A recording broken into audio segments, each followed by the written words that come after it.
Nous en sommes déjà à une première chronique sur la thématique de la longévité avec le docteur Éric Simard.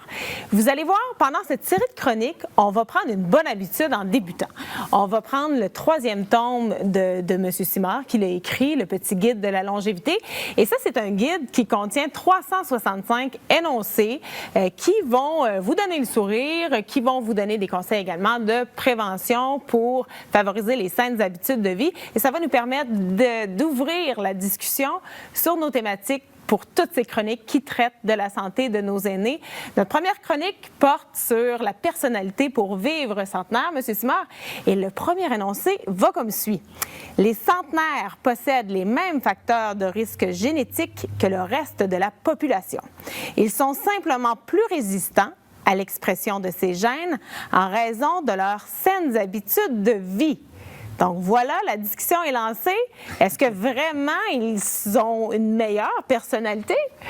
Oui, tout à fait, Zoé. En fait, j'ai décrit, entre autres, dès mon premier livre, le fait que les centenaires ont 4 grands facteurs importants au niveau des habitudes de vie qui sont facilités par un 5e facteur, que j'ai appelé lui-même un facteur facilitant, si tu veux. Les 4 facteurs en question, il y en a qu'on entend beaucoup parler, comme l'alimentation, l'activité physique. Il y a la gestion du stress, de l'anxiété, dans laquelle j'inclus la qualité du sommeil. On aura l'occasion d'en reparler ensemble. Et le 4e facteur qui est extrêmement important est la qualité de la vie sociale. Et le facteur facilitant en tant que tel, c'est le fait d'être fondamentalement positif. OK. Et ça dépend de la personnalité. Et là, ce qui était patent du côté des centenaires, c'est que les études à l'échelle internationale nous ont tout le temps rappelé, en fait, au niveau des centenaires, que quand tu regardes leur habitude de vie, ça dépend beaucoup de leur culture. Sauf que tous les centenaires de par le monde, même quand tu regardes au Japon, en Europe, ici en Amérique du Nord, ils ont tous le même genre de personnalité. C'est des gens qui sont fondamentalement positifs, on va y revenir. C'est des gens qui vont avoir ils vont être ricaneurs, vont avoir une grande facilité à exprimer les émotions, sont relativement extravertis. En fait, sont faciles à vivre. Donc, c'est des gens aussi qui ont une grande qualité de la vie sociale due à leur type de personnalité. Donc, c'est un élément qui est très, très important à garder à l'idée, qui est important de développer en tant que tel, puis qui est porteur d'une très bonne nouvelle aussi. Laquelle? C'est que les chialeurs vivent moins longtemps. Ah ben là, ça met beaucoup de pression pour les gens qui n'ont pas un tempérament optimiste à la base. Mais c'est vrai ce que vous dites, parce que lorsqu'on voit des centenaires, souvent, il y a des reportages sur ces gens-là qui vivent plus longtemps que le reste de la moyenne de la population. Et on se rend compte qu'on dirait que c'est tellement facile. On dirait qu'il n'y a pas de stress, il n'y a pas d'anxiété. C'est très facile. Comme vous le dites, ils ont un tempérament plus optimiste que le reste de la population. Oui, ça va très loin, Zoé. En fait, je te dirais même que à Okinawa, parce que la population d'Okinawa, qui est une île, en fait, du Japon. Le Japon, si on veut se situer, c'est le pays dans le monde qui a la plus grande longévité, tout type de pays confondus.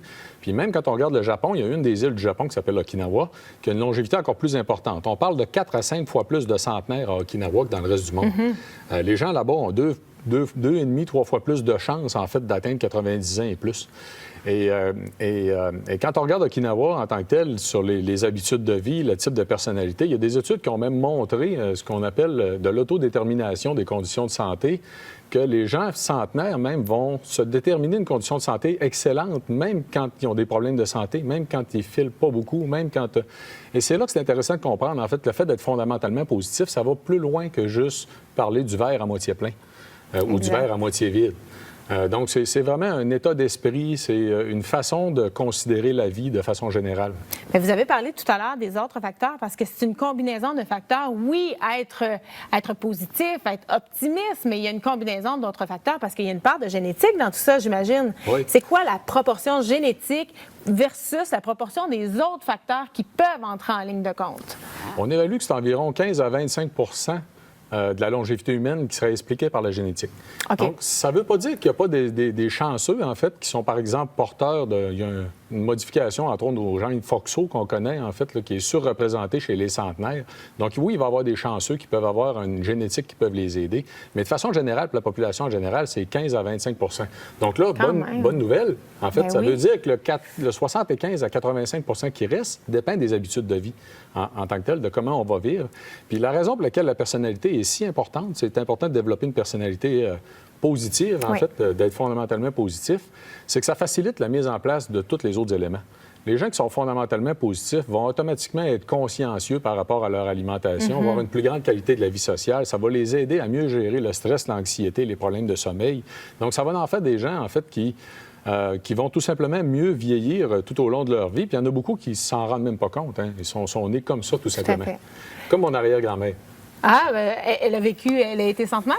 Oui, oui. Puis écoute, dans mon premier livre, quand j'ai décrit là, les façons de vivre des populations centenaires, ça m'a frappé à un moment donné de me rendre compte que mon arrière-grand-mère avait exactement ce type de personnalité-là. Là, il faut se mettre dans ma tête, là, un enfant du primaire qui va dîner chez son arrière-grand-mère qui a déjà 86 ans. Ça fait déjà 8 ans qu'elle habite seule parce que son mari était décédé. Elle était née en 1900, tu vois un petit peu l'idée.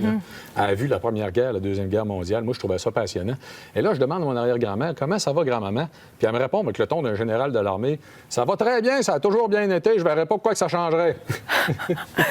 C'est excellent. C'est une inspiration, là, disons-le.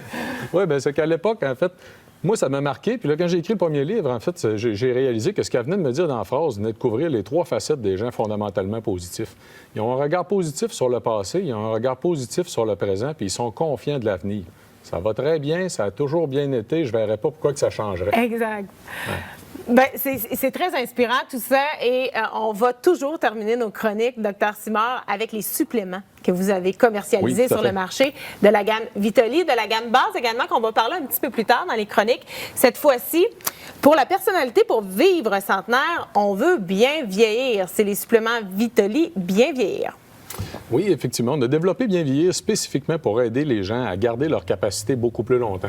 Donc, c'est pas quelque chose qui peut remplacer les saines habitudes de vie. C'est juste qu'il faut comprendre que si on a déjà des saines habitudes de vie, on peut ajouter là, en fait, mettre plus de chances de notre côté de garder nos capacités le plus longtemps possible, de rester en santé tout simplement. Donc, ça va améliorer la capacité du corps à se réparer, si vous voulez. Exact, parce que c'est pas tout de vieillir. On veut vieillir en santé. On veut pas ajouter des années où on pourra pas avoir une vie sociale active, où on pourra pas continuer de bouger, de s'entraîner, parce que là, ça peut commencer à être long. Hein? Oui, oui. Puis écoute, si on prend un exemple encore, on parlait des populations centenaires tout à l'heure. À Okinawa, c'est fréquent qu'on va voir des gens de 90-95 ans qui sont encore actifs sexuellement puis qui font encore du vélo. Du vélo? Du vélo. OK. Fait que souvent, c'est des gens qui vont être actifs dans la vie de tous les jours. Tu sais, souvent, on parle de l'importance d'activité physique. Là. Avant tout, ce qu'il faut comprendre d'activité physique, c'est une question de régularité, c'est d'être actif tous les jours. Et c'est de quand on en fait suffisamment pour sentir une augmentation de la fréquence cardiaque ou respiratoire. Ces gens-là sont actifs dans la vie de tous les jours. Ils s'occupent de leur jardin. Il y en a encore, en fait, à 90-95 ans qui vont vendre eux autres même le légume au marché. Wow. Ah, c'est épatant. Et ça en fait des gens qui sont encore pleinement autonomes, qui seraient capables de voyager, qui sont capables de partager des beaux moments avec la famille. C'est ça qu'on espère tous, en fait. Puis ce qui est intéressant dans la science de la longévité en tant que telle, c'est que plus les gens gardent les capacités longtemps, moins ils vont être malades longtemps aussi. Exact. Au bout de la ligne. Fait qu'on raccourcit la période durant laquelle on est affecté par les maladies associées au vieillissement sur la période la plus courte possible de notre vie. Des produits comme celui-là, des suppléments comme celui-là, est-ce qu'on doit commencer jeune à les prendre? Est-ce que c'est un petit peu plus tard dans notre parcours qu'on doit commencer? Techniquement, il n'est jamais trop tard. En fait, ça va de soi. Mais biologiquement parlant, on commence à vieillir après la période de reproduction. Chez l'humain, c'est environ 35-40 ans là, dans lequel on va terminer la période de reproduction. Donc, on est mieux de commencer le plus tôt possible, mais il n'est jamais trop tard non plus. On le sait, entre autres, par les impacts de l'alimentation, que même à 80 ans, quelqu'un qui mange mal peut augmenter son espérance de vie d'encore 3-4 ans même. Juste en changeant de l'alimentation. C'est ça, OK, pour quelqu'un qui mange bien. Ça a été très intéressant. Merci beaucoup, Dr Simard. On se revoit très bientôt pour un autre sujet tout aussi passionnant. Ça a été un plaisir, Zoé. Merci beaucoup.